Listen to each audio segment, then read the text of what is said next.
అదే వడ్డీ రేటుతో 2 సంవత్సరాలలో సాధారణ వడ్డీ రూ. 42 మరియు చక్ర వడ్డీ రూ. 51 అయితే అసలు ఎంత? సాధారణ వడ్డీ మొదటి సంవత్సరం, రెండవ సంవత్సరం. సాధారణ వడ్డీ రూ. 42 అంటే మొదటి సంవత్సరానికి 21, రెండవ సంవత్సరానికి 21 వస్తుంది. చక్ర వడ్డీ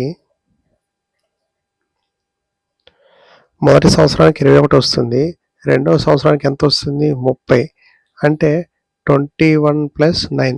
చక్ర వడ్డీ మీద వడ్డీ వస్తుంది కాబట్టి 21 + 9 ఎంత? 30 వస్తుంది. 9/21. ఇది వడ్డీ, ఇది అసలు.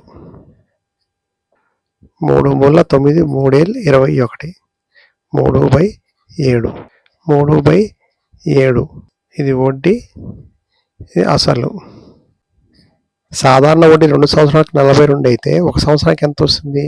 21 వస్తుంది. 21 × 3 × 21. మనకి అసలు కావాలి కాబట్టి × 7 ఎంత వస్తుంది? 49. ఆన్సర్ 49.